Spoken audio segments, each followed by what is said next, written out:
We are so honored to have you join us for this episode of Beyond the Loss. I'm Aditi Leverage, and I am a bereaved parent to two and parent to one living child. I'm a specialized pregnancy and infant loss coach, mindfulness meditation teacher, and founder of the registered charity, the Pregnancy and Infant Loss Support Center. And I'm Danielle Kluski, bereaved parent to my daughter Emelina and parent to two living daughters. Co-founder and director of operations of the Pregnancy and Infant Loss Support Center. On this show, we share real stories about parenting and healing through pregnancy and infant loss. We allow space for the often silenced truths around loss to be heard. We offer an affirmative space for all people impacted by loss to share their stories, their triumphs, and their healing. Please keep in mind that the stories shared are personal stories and are not to be used in replacement of professional advice. Should you need additional support, please visit our website in the show notes that are linked. We are so excited to have you join us for today's episode. Let's start talking.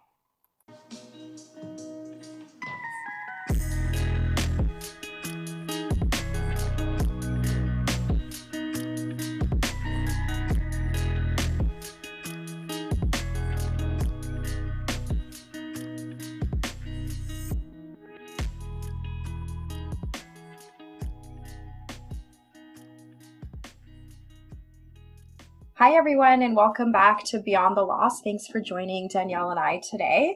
This month, which is March, is Pregnancy After Loss Awareness Month. And so Danielle and I wanted to chat about pregnancy after loss and all of the complexities that come with it. Both Danielle and I have personally experienced pregnancy after loss, and myself as a specialized pregnancy and infant loss coach have supported at this point hundreds of people who have been pregnant after loss. It's a topic I think that's near and dear to both of our hearts. And so we will dive in. So thanks, Danielle, for joining again. Of course, you're my co-host, so of course you're going to join. But yeah, so I feel like pregnancy after loss is a topic that, in my opinion, has started to get some attention as of late, but hasn't gotten the attention I think that it deserves. And what I mean by that is I think oftentimes society and even people who are pregnant after loss don't really give the grace and permission to lean into the complex emotions that a pregnancy after loss brings.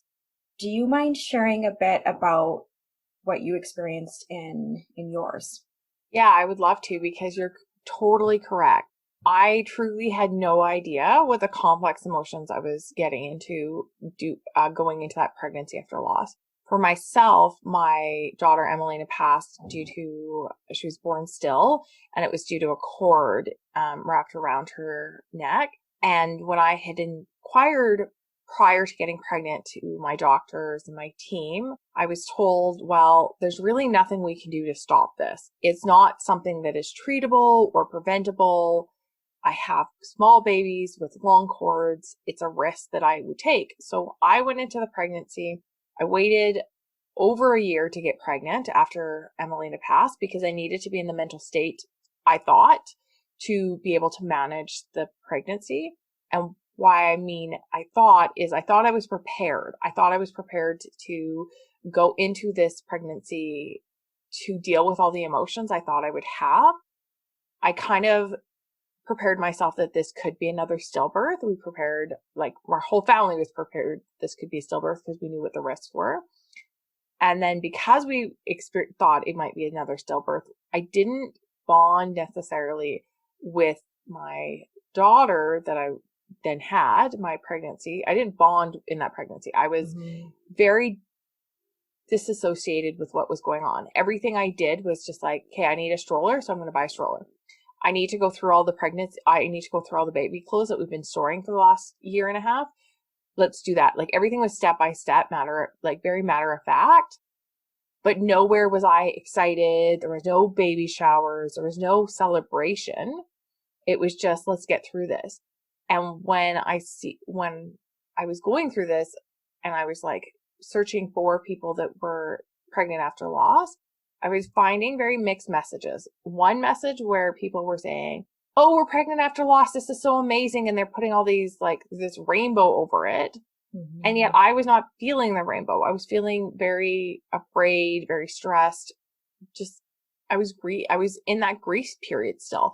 And like I said, like I waited over a year to get pregnant. It wasn't like we lost Emily and we turned around and got pregnant. I had always said, I'm not getting pregnant until I can handle another death. And that was like the way I went into the pregnancy, which was so wrong because I didn't get to enjoy that pregnancy. And it is my last pregnancy because of the complications that came during labor and delivery. I will never have another child.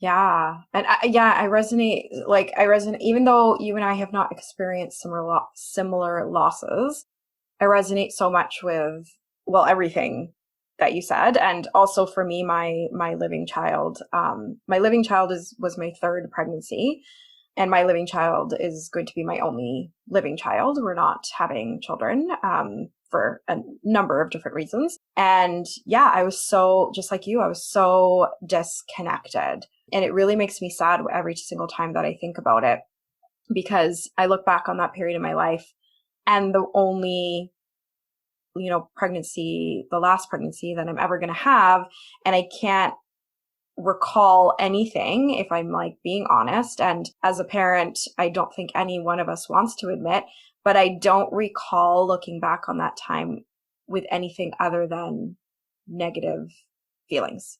Like when I think back on that time in my life, I was the most anxious, most disconnected, most isolated that I think I've ever been in my entire life. And my pregnancy after loss was really what sparked me to start my coaching business, and then hence the center. I started primarily coaching people through pregnancy after loss, because I found that there was such little, not only support, but little conversation around it. And when you said, you bought things, like I needed a stroller, so I bought the stroller. And that was exactly me. Like I think back often to my my baby shower, which in hindsight, I wish that I would never have agreed to have a baby shower. I think it was one of the worst things I could have done for my mental health.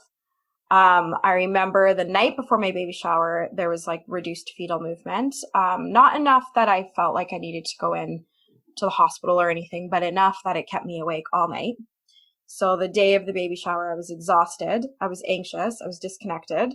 And I remember sitting there in a room full of people who were all just over the moon excited. And I was sitting there like begging this baby, okay, come on. I was counting kicks. I was disengaged. I was, getting all of these gifts, looking at them, being like, am I even going to get to use any single one of these? And in hindsight, I wish I would have had the courage at that point to have said to one person, like even one person in that room, or even to my mom and my sister who, graciously and lovingly put together that baby shower. I wish I would have had the courage to say, like, this isn't what I want, because it heightened my anxiety tenfold.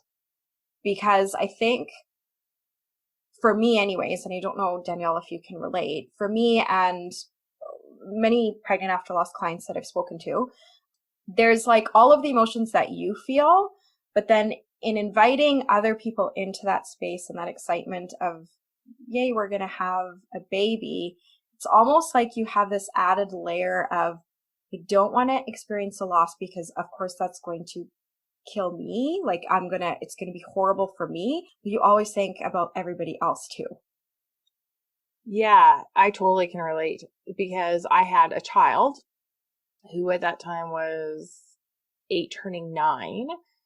And I was so worried that she would experience a loss of another sibling.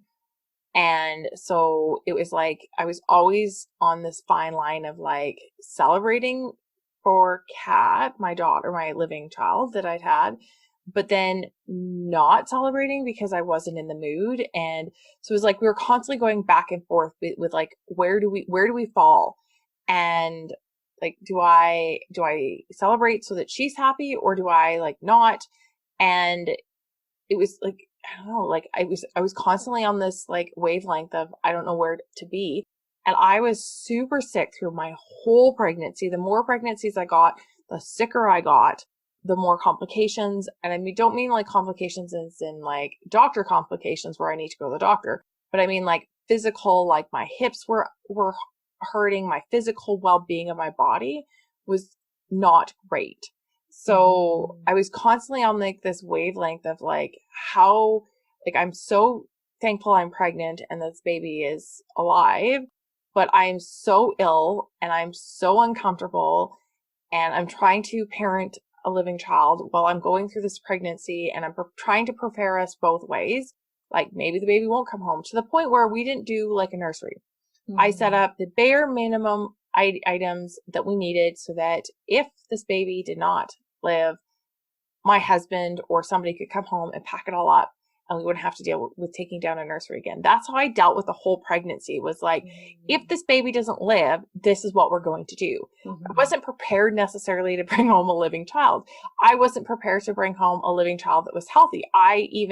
Because we were induced and they were inducing me early to reduce the risks, I was prepared for like a NICU visit. I was prepared for everything to go wrong and nothing to go right.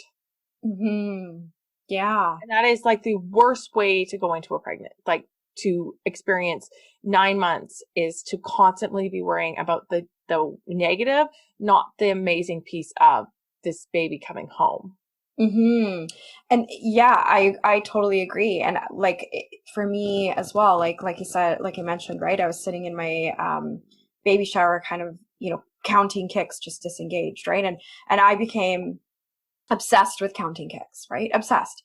And I see this in my clients as well. And what I've really realized is, us parents who have experienced a loss and then we're pregnant again, we engage with our child in our soon to be born child from a place of death and fear, instead of in the way of life and love, right? So what I mean by that is, even when we're counting kicks, like we get obsessive with counting kicks. I see this a lot, and I always sit back and think, and I give people like tools so that when you're counting kicks, we're not engaging, anticipating this child's death, but that we're taking those movements as a sign of their life, right? Even if in that moment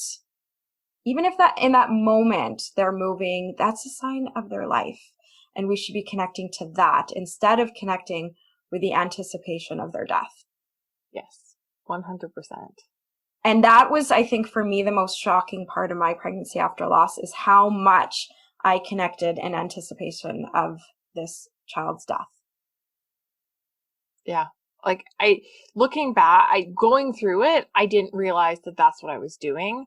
But now looking back, 100%, that's what, like, I wouldn't do a baby shower. I didn't want gifts. Like, we did take photos, but even the maternity photos, I didn't do what I'd done previous. I just did what I thought would work so that we would have the memories, but that weren't, I don't know, like, that were just different. Like, everything was different. Like, I didn't want to do anything I'd done with my second pregnancy that I did in my third. Like, it was so crazy, because my second pregnancy, I celebrated that pregnancy. I truly thought my second pregnancy with and my pregnancy with Emelina, that we celebrated, because I truly thought it was like my last pregnancy. So we had all the baby showers, we had everything, we had the nursery. I thought, oh my gosh, I'm 30, something years old. Like, I got this baby. We're so prepared for it. We're in such a great place.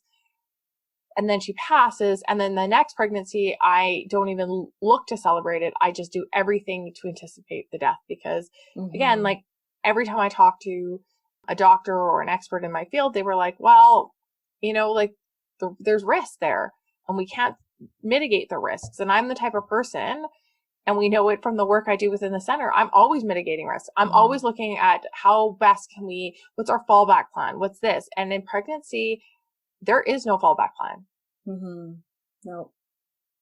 And that was really hard for me to deal with, is that there was no fallback plan, that everything I was doing, I could only do my best, and the doctors would do their best, but there's still no guarantee. So I went the negative way.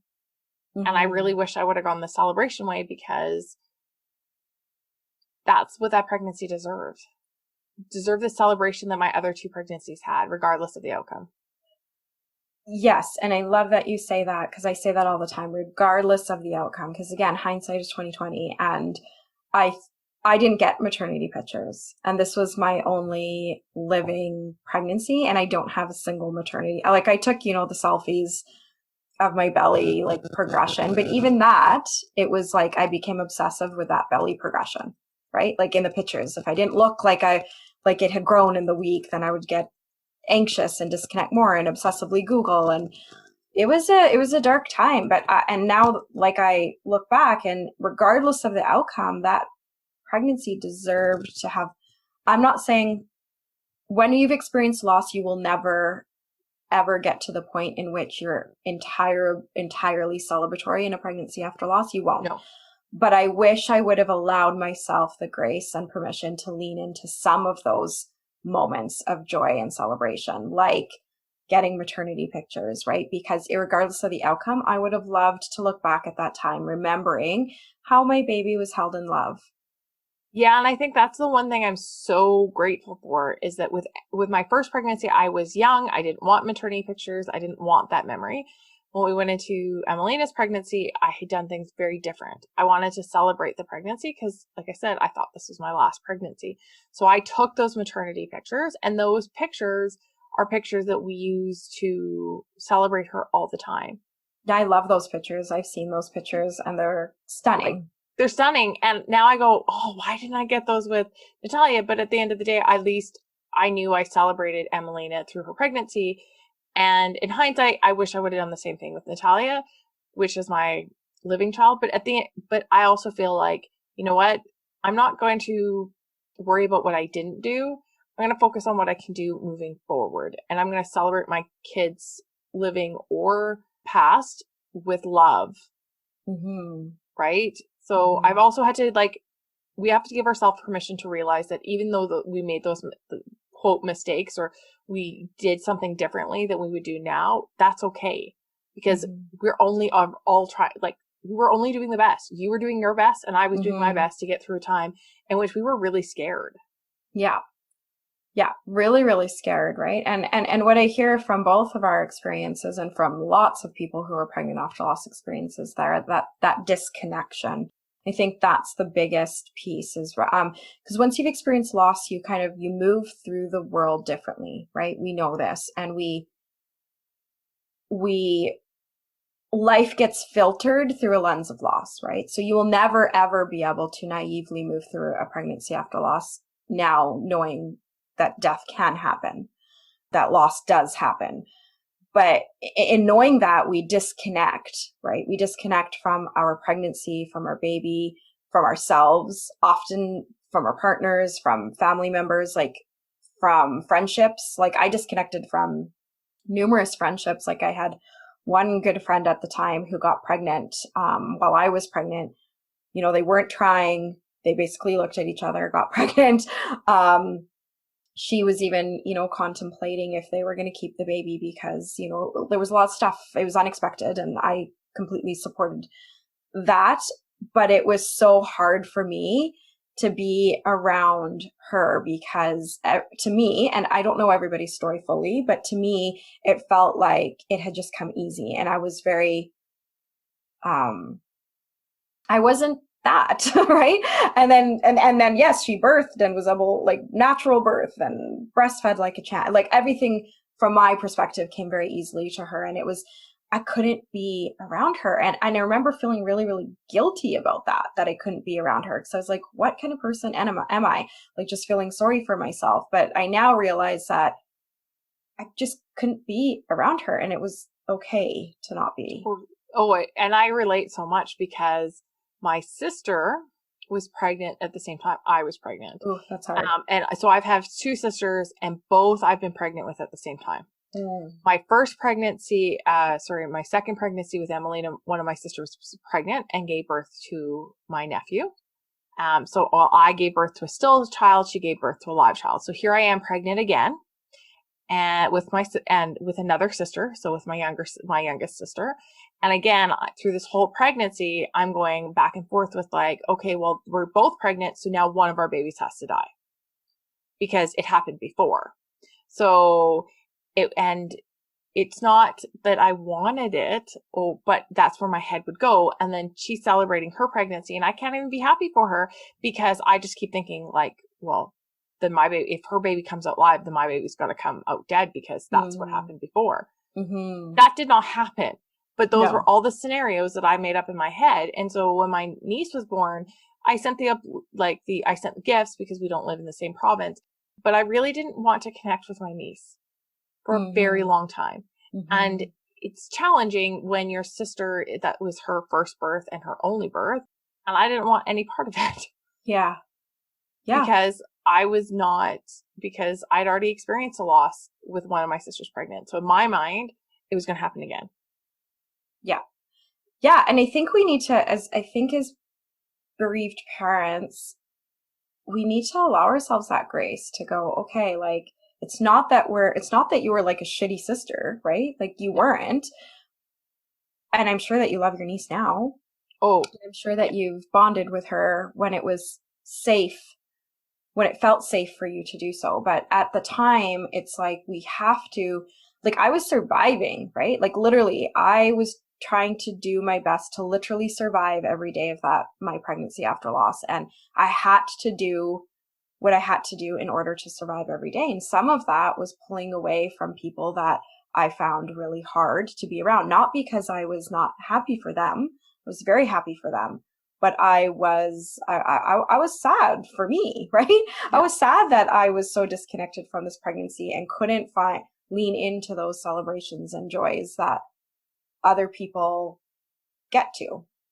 Yeah. And it's like, and then we come into, like, as you shared, she had a natural birth, and then, so then it's the same. So then we get through the pregnancy and we're going into labor and we think, okay, like, we're okay here. Like, we're just going to have this baby and it's going to be good. And then we both experience trauma in the delivery room. Like our plans didn't go the way we wanted it to. No. Although I did have a natural birth, it was not the natural birth I expected. It was to the point where at times we had 8 people in the room and I'm going, I just want this baby to come out alive. I don't really care what you do. And when you tell a doctor and a nurse, I just want this baby alive, they just stare at you with like this look in their eyes, like, yeah, that's what we're going to do. And it's like, no, I've already had a death. Like, just do what you need to do and get this baby out. I don't care. I don't have a birth plan. I don't care about birth plans. I just want a live baby. So I don't care what you need to do. Just do it. And I felt like then there was grief to do with that and guilt because I didn't enjoy the walking. I didn't get to do anything that, quote, I thought I would because I wasn't able to. I was in a high risk situation where the focus was just making sure that we both lived. Yes. And I think that's the other piece of pregnancy after loss is there's a lot of focus on the 9 months and the parents, the birthing person's mental and emotional well-being. There isn't a lot of talk on the labor and delivery, right? And how our medical system, again, this is my personal opinion, but how our medical system doesn't necessarily understand the mind-body connection and the trauma that pregnant after loss folks are bringing into that labor and delivery, right? So I fully believe that I ended up in a C-section because I was so closed off and felt very unsupported in my labor because nobody understood exactly that my end goal.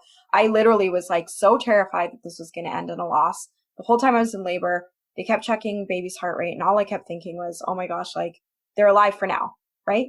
My kid is alive for now. That is that kind of mentality, that kind of fear. And I used to be a doula. And so I know that kind of fear, when there's fear in a birthing person's mind about anything, if they don't have a safe space to talk about it, that fear shows up in their body. And oftentimes labor fails to progress because there is a deep mind-body connection in labor. And I wish that more medical professionals, and doulas, anybody who's supporting a birthing person in birth, would start to give more space and weight to the trauma and the fears that a birthing person is carrying and give them the space to actually voice those fears. Because I think that there would be so much different in how birthing people birth if we give them the emotional safety to release that fear into that birthing space, if that makes sense. Oh, 100%. Because yes, I was failing they were giving me all the drugs, all the inductions to deliver this baby. And all that was happening is that Natalia was going into distress.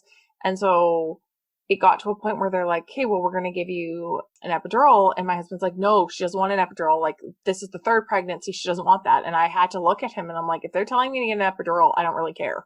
Because at this point, I've been in labor for 12 some hours and nothing, like, it's either an epidural or and they need the epidural to give me a C-section. So let's just move this along. But every decision I made, even with the epidural, it wasn't like, okay, well, this will relax me. Now, the epidural forced me to relax. So at the end of the day, once I had the epidural, it allowed my body to relax and it allowed us to have a better birthing experience. But prior to that, there's no way. I was tighter than tight. And it didn't matter how many times I walked the space or what people told me. There was no way that Natalia was coming out because I was so tight and so tense. And I had a doula, but the doula, in hindsight, was not prepared to deal with somebody who had had a pregnancy after loss.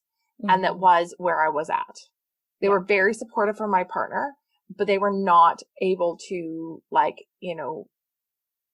help me with whether meditation or breathing. And it's all that prep that needs to happen before, which is why what we do at the center with the prenatal classes for pregnancy after loss is so helpful, because we talk about that mind body connection. We talk about, preparing, because I did prenatal classes 9 years prior and I was not doing another prenatal class. So I did not have the skills to go into that labor. And pregnancy after loss, you need some skills, you need some coping mechanisms, and you need to be able to, whether it's meditate or listen to music or whatever that environment looks like, you need to create the environment. And without that environment, you're going to end up with 8 doctors in your room and a crash cart outside your door in distress, because your baby's in distress and you're now in distress. And I think that's the point, right? Is that the support the support over the 9 months is imperative, and having a safe space to actually talk about the fear, right? Because I had a doula. I did the prenatal classes privately. I didn't join a regular, quote unquote, regular prenatal class because I didn't feel like I was going to fit in there. And I did the things, but I wasn't necessarily, and this was me, I wasn't necessarily forthcoming or truthful, because I didn't find that specialized person who was like, I get it, right? Like, I can relate. And I think that's what we do very beautifully at the center, is that we have that specialized support, that we have our pregnant after loss peer support group that anyone can join from anywhere in the world, because it's being offered remotely right now and will continue to be past COVID. And then we have, like you said, the prenatal classes that are designed for a pregnancy after loss, which is really powerful. Those classes are the classes that I needed and that I didn't get. The pregnancy after loss support group and the classes were exactly what I needed and I didn't get, because I am the queen of talking to a social worker and not telling them what I'm feeling and telling them exactly what I need to do. And as I've been told recently, I have a really good poker face. So you're going to believe what I say because of what I'm saying, what I look like, the face I put on, the mask. Yeah. The mask I put on, but I was not in a good place. No. I needed way more support, but I went through the whole pregnancy just saying, no, I'm fine. No, I'm fine. Yeah, I'm journaling. Yeah, I'm doing this. Yeah, I'm doing self-care. Yep. Got it. Me too. That was exactly how I was. And like, that's why I said, like, my doulas were so supportive, and they supported me with with the face that I was putting on. Right. But that wasn't the real support that I needed. And I wasn't being truthful. That's on me, right? They could only support me with the information I was giving them, and I wasn't giving them the full information. A big piece of that was that I really didn't feel like there was a space or a group of people that really understood me, right? I was super isolated. I was the only one who was pregnant, who had experienced loss. I mean, there was a couple of people, I think, around me that had mentioned having miscarriages, but they said they were fine. And maybe that was the face they were putting on. And now doing this work after 5 years, it probably was the face they were putting on. And I love that the work that we do, Danielle, is like we give permission to people to come without any masks, right? Yeah. Because it is scary as shit, if I'm being honest, to like, I am the same way. You know me, I have a Yeah. hard time saying that I need help. And, Yeah. and that's been my personality for years because I am quote unquote the helper. So when I need help, it's scary as shit for me to say it, but I'm more easily able to say I need help. Like with you, I will say to you, like, I'm having Yeah. a shit day and I need help. And because I know that you can relate. Yeah. And had I had that space, just like right there where the baseline is, I don't have to get into why I need the space. It's just a space that exists. I think it would have been honestly a game changer for me. Yeah, I think it would have been a game changer for me because I couldn't find that community. My community was reading other people's books or other people's blogs, but there was nobody that I could talk to. And yes, Mm-hmm. you know, people had reached out to me to tell me this story or that story, but nobody said, Danielle, I totally get that this is shit and this is really hard. And it's okay that you are not where you are. It was like, oh, let's celebrate this baby because, you know, it's going to be great. But there wasn't that. And that's why I do the work I do. That's why it's so important to you and I both that we do have pregnancy after loss support, that Mm-hmm. you can show up on a bad day or a good day, whatever, wherever you're at, and know that somebody in the community gets it. We don't all have to experience a stillbirth or a miscarriage to understand the fears, to understand the bad days, the good days, the uncomfortable days. We can all relate to some piece of it because we've all in the loss community have felt some piece of it. Definitely. If you had 3 tips for there, because there might be people listening that are pregnant after loss, and we talked about the challenges, but we as a center are about the support. And so, what are 3 tips that you would give people that are listening on how to better support their own pregnancy after loss? The first one I would say is I would just lean in. So I say Mm. this a lot in my recovery is that I didn't lean into anything. I didn't lean into the uncomfortable emotions. I didn't lean into the fear. I just was like, let's fix this because I'm a fixer. I'm a doer. But I needed to lean into those emotions. It was okay for me to feel afraid. It was okay for me to feel sad. If I would have if you can lean in, I think you'll find some joy in it because once you can lean into those emotions, then there's some joy that comes out of it. I would say, regardless of how your pregnancy, whether you end up having a second, another loss or whatever that looks like, it's okay to prepare. It's okay to have a nursery. It's okay to buy that stroller that you really want. You don't like the fear that I felt, regardless of whether my third pregnancy had been like a birth, whether it was like a baby or it was another loss. It was okay for me to have that joy and to be able to prepare, whether that's buying a special blanket, setting up the nursery. It's okay to do that, but it's also okay not to. And either way that you want to go, you have to lean into those feelings because for me, I think I would have had a lot more joy in setting up that nursery than just putting stuff in a corner in my bedroom going, okay, well, when baby comes, because you know what, when baby came, she was a very fussy baby and I got nothing done. And it was more stressful because I had nothing done. Mm-hmm. And then the third one, I guess would be that find your community. Mm-hmm. And that is what we're here for. We can help you find that community, whether it's peer-to-peer support, whether it's group support, whether it's coaching with our loss coaches or our social worker. Find your community because everybody needs that support person. So whether it's a friend, a family member, a peer, anything, you need that support person. Because I went through my pregnancy with my husband that traveled. He's amazing, but he traveled. And I was by myself. And had I just had that one person to be able to cry to or talk to or chat with, I think it would have shifted my whole outlook. Mm-hmm. Yeah. Those are great tips. Great tips. Thank you. If I had to share 3, I think number 1 would be to give yourself the grace and the permission to be vulnerable in speaking your truth. I don't think I was vulnerable in speaking my truth. And I think I further isolated myself. So yes, not everybody can relate, but I think I closed myself off to even finding out or connecting with those that may have been able to. So speaking our truth and saying, hey, I am feeling this way. I think that's a really good start. Number 2 is holding the polarities of a pregnancy after loss, both simultaneously. So being pregnant, like you mentioned earlier, being pregnant and having like really a hard physically tough pregnancy is hard. And it can be joyful, right? I think I felt a lot of guilt because there was moments where I didn't love being pregnant, and I felt guilty because I was like, oh my goodness, though I've waited so long to be this pregnant, and so I shouldn't complain.